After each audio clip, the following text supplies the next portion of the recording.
à la Médina de Moutsamoudou. Votre impression suite à cette visite? Oui, merci. J'ai eu effectivement l'honneur d'être invité par le président pour sa visite impromptue en juin. Il faut tout d'abord souligner le courage du président de se rendre dans cette île en moins d'une semaine après les événements. Parce que moi-même, quand il m'a demandé de l'accompagner, je peux dire que j'ai eu un haut le corps parce que d'abord, le vent était très violent dans tout le pays. Et on l'a constaté au décollage et à l'atterrissage de l'avion. Vraiment, le vent était violent. Deuxièmement, bon, tout inculte que je suis, il m'arrive de lire la presse, de regarder la télévision. Et je sais que dans des pays où des conflits pareils existent, je peux en citer quelques-uns en Afrique, la Côte d'Ivoire, le Nigeria, le Cameroun, la RDC, Congo-Brazzaville, le Soudan, le Mali, le Niger, l'Algérie ou le Tchad, là où il y a des insurgés armés, les présidents ne s'y rendent presque jamais. Hein, dans tous les pays où j'ai cité, aucun président ne s'est rendu dans un théâtre de combat jusqu'à aujourd'hui. Donc le fait que le président décide d'y aller en moins d'une semaine, bon, je l'ai accompagné, mais le cœur quand même serré, hein, il faut l'avouer. Donc il s'est rendu là-bas, et en tout cas, dès notre arrivée, on a noté clairement et nettement que la vie a repris son cours. On n'a rien vu de particulier. Et le lendemain, quand il a visité la Médina c'est la Médina, c'est-à-dire donc la vieille ville, hein, des ruelles très étroites, donc des maisons construites à l'ancienne, là où s'étaient logés justement les insurgés. Et en nous promenant, encore une fois, personnellement, j'avais les yeux rivés plutôt en haut. Je regardais si ici ou là, il n'y avait pas de snipers hein, qui pourraient tirer sur nous. Et le président continuait à aller comme si de rien n'était. Et puis, je dois souligner que pour aller à la Médina, on est passé par le côté du marché, où c'était très animé. Et donc, il y avait beaucoup de circulation. C'est encore les lieux où les partisans de ceux qui avaient organisé cela étaient les plus nombreux. Ah, donc le cœur aussi battait très fort. Hein, on s'attendait à tout moment à ce qu'il y ait des événements. Fort heureusement, il n'y a rien eu et le président a pu visiter la Médina, ensuite s'exprimer auprès des médias en toute sécurité, sans qu'il y ait vraiment une sécurité que nécessitait la tension qui a existé dans l'île la semaine précédente. Et comment avez-vous mesuré la température des habitants de Vous savez que quand on organise de telles manifestations violentes, c'est qu'on s'attend à ce que la population suit. Effectivement, on a abattu beaucoup d'arbres, on a fait descendre beaucoup de gros cailloux, etc., des pierres et d'autres voitures,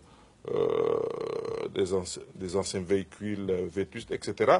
On a tout mis sur... Mais nulle part, il y avait des citoyens qui défendaient ces barricades qu'on a érigées partout. Et donc, l'armée plus des citoyens sont allés enlever tous les barrages sans aucune résistance. La seule résistance notable, c'est celle qui a eu lieu dans la Médina de Moutsaboudou pendant quelques jours, puisque là, il y avait effectivement, les insurgés étaient armés. Donc là, il y avait une certaine résistance. Et ce qui me permet de dire que, très franchement, il y a lieu, comme l'a dit le président clairement et nettement, de rendre un hommage appuyé à nos concitoyens d'Anjouan qui n'ont pas accepté de soutenir une démarche qui aurait entraîné notre pays dans une nouvelle aventure. Hein, rendre hommage à nos concitoyens d'Anjouan qui n'ont pas voulu aller là où on a voulu amener le pays, donc retrouver les démons de l'antan et donc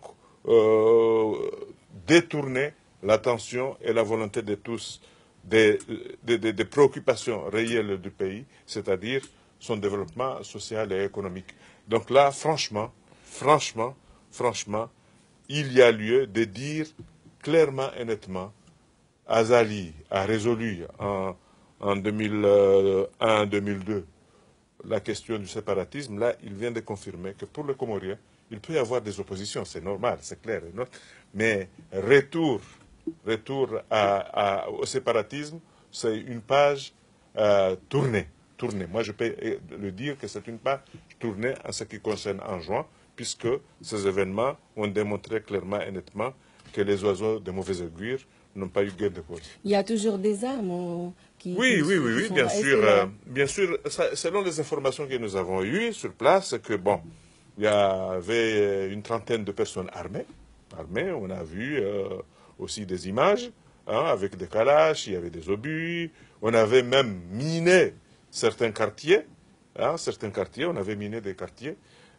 Donc les armes, oui, il doit y en avoir. Donc la population a toujours la peur Un peu de crainte, mais la peur, je ne peux pas le dire, parce qu'en nous promenant dans la Médina, les boutiques étaient ouvertes. Les gens circulaient normalement. Et comme je vous ai dit, quand on allait à la Médina, on est passé par le marché et c'était bondé. Et les véhicules circulaient sans problème. Donc, certainement, bon, il m'est arrivé de voir quelques visages graves. Je ne sais pas pour quelle raison. Mais d'une manière générale, c'était l'atmosphère normale d'un pays qui vaque à ses occupations quotidiennes. Vous, en tant qu'homme politique ayant occupé le poste de chargé de la défense, comment qualifiez-vous l'attitude des éléments franchement, il faut rendre encore un hommage très appuyé à l'armée qui a fait preuve d'une patience inégalée. Parce qu'il faut voir ici et ailleurs. Ailleurs, quand il y a des événements comme ça, c'est-à-dire des gens, pour ne pas dire des terroristes, mais c'est un peu le cas, des gens prennent la population comme bouclier, toute l'attention des forces républicaines est tournée vers le moyen très rapidement d'agir pour libérer la population. C'est arrivé lors des prises d'otages d'avions, c'est arrivé lors d'occupation des quartiers, etc. Mais l'armée comorienne, d'après les informations que j'ai, conseillée très fortement par le président de la République, a décidé de ne pas intervenir en corps à corps avec les insurgés pour justement éviter des dommages collatéraux qui auraient été terribles, parce que les autres tiraient et les autres ripostaient, les autres avaient des obus et d'autres matériels de guerre vraiment destructeurs, et l'armée aussi en avait. Donc si effectivement l'armée avait riposté, c'était, je crois personnellement, ce qu'attendaient les insurgés et ceux qui les ont armés, pour justement dire au monde entier qu'effectivement, aux Comores, l'heure est grave, on est en guerre, voilà. Il y a tant de militaires qui sont morts d'ailleurs. Certains sont malheureusement sont fâchés contre des journaux parce que, par exemple, la BFM, pour être clair, a refusé de dire qu'il y a eu des militaires morts, parce qu'il n'y a pas eu de militaires morts. Donc, certains opposants sont fâchés contre la BFM qui n'a pas diffusé des informations fausses, comme quoi il y a eu des militaires morts. Donc, on attend à ce qu'il y ait des militaires morts, des civils morts, des destructions de maisons, etc. Il n'y a rien eu de tout cela. Il n'y a rien eu de tout cela. Et cela, c'est le mérite du président de la République, c'est le mérite de notre armée qui a fait preuve d'un professionnalisme, donc qui n'a pas, qui ne s'est pas précipité pour agir, pour éviter justement les dommages collatéraux. Docteur Salami, dans le feu de l'actualité, le premier magistrat de Ngazidjo Hassani Amadi a fait une sortie de presse mardi. Avez-vous des commentaires sur ça Moi, vraiment, je suis choqué par les déclarations des uns et des autres qui veulent soutenir ce qui s'est passé en juin.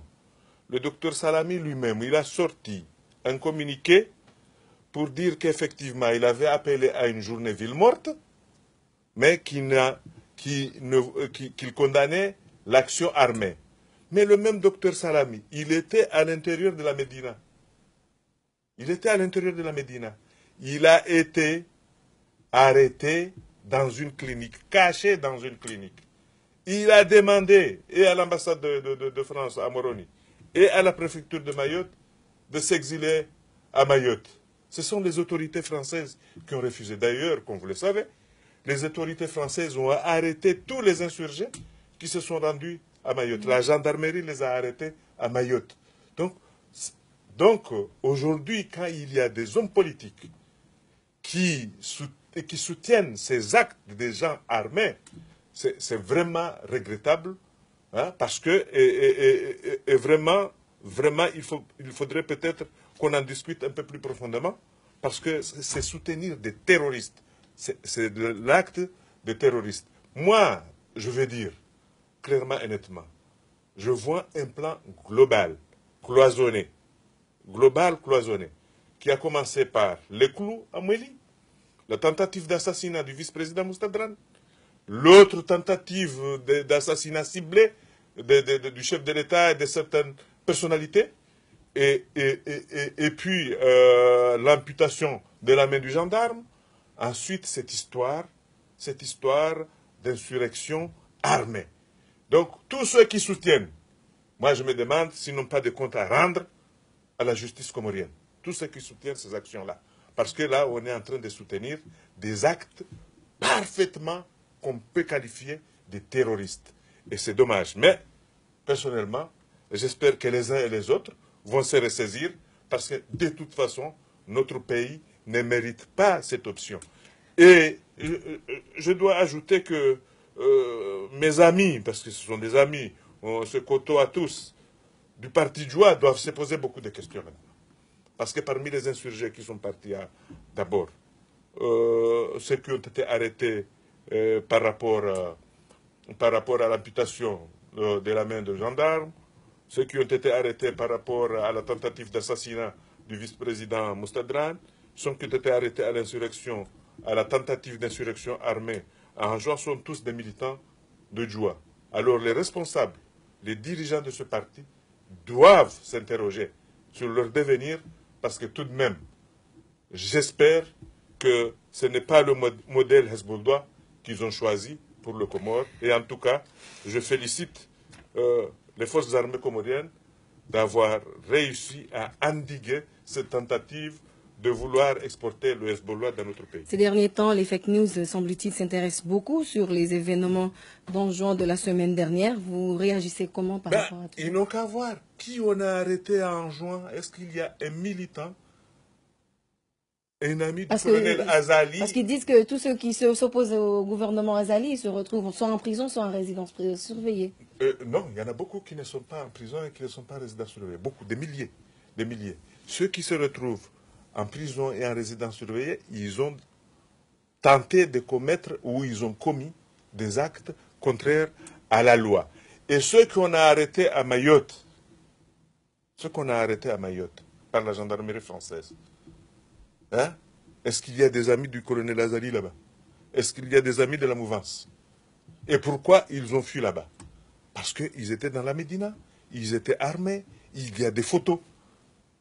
Et aujourd'hui, en tout cas, mon souhait, moi, en tant que politique, en tant que démocrate, en tant que quelqu'un qui aime mon pays, c'est de voir tous les partis politiques qui se disent démocrates condamner ces actes au lieu de les soutenir. J'ai regretté les propos du gouverneur de l'île autonome d'Engazidja en disant qu'il soutenait Il a dit il condamne. Oui, il a condamné, mais en même temps, qu'il n'est pas d'accord à ce qu'on arrête. Il faut d'abord savoir qu'en ce qui concerne le gouverneur, il n'y a pas d'immunité.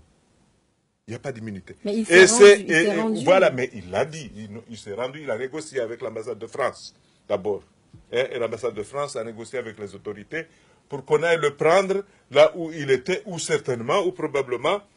Mais cela, c'est l'affaire de la gendarmerie, c'est l'affaire de la police, c'est l'affaire de la justice. Donc, comme disaient les Anglais, wait and see pour attendre la justice. Non, mais je continue à dire que c'est une honte de la part des partis démocratiques de soutenir cette action. C'est une honte, hein?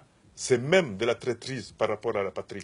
Ce n'est pas normal qu'on soutienne des gens armés, hein? Parce qu'on a une haine contre une personnalité.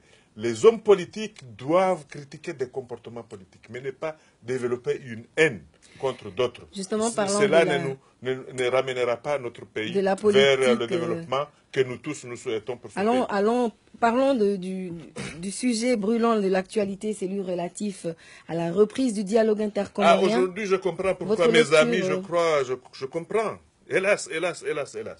Je comprends pourquoi ils ne viennent pas au dialogue. Ils attendent peut-être le nouvelle, comme on disait avant. Hein? Ils attendaient, ils croyaient que toutes ces manœuvres de déstabilisation allaient aboutir. Mais je leur ai dit que ça n'aboutit pas. Moi, dans une autre vie, j'étais opposant, j'ai participé à des actions pareilles. Ça n'a pas abouti au départ d'un quelconque président. Donc, vous leur direz quoi? Je leur dirais de se repentir, de se reprendre et de venir au dialogue. Tout problème a des solutions. Tout problème a des solutions. Mais les solutions qu'eux ont cru jusque-là ne sont pas les meilleures. Au contraire, hein, elles ne peuvent qu'entraîner notre pays dans un cycle où eux-mêmes peuvent être aussi les victimes. Merci Oumedim Saïdié pour ces éclaircissements. Je vous en prie, madame. Je vous rappelle les principaux titres de cette édition. Célébration mercredi à Simboussa de la Journée des Nations Unies. La République de Cuba et celle d'Ouganda ont une nouvelle représentation auprès de l'Union des Comores. Et c'est la fin de cette édition. Merci de l'avoir suivi. Nous vous rappelons que nous étions avec Oumedim Saïdié, l'un des membres de la mouvance présidentielle, qui nous a éclairé sur la situation qui a prévalu à l'île comorienne, à l'île d'Anjouan, et aussi de la reprise du dialogue intercomorien. Merci.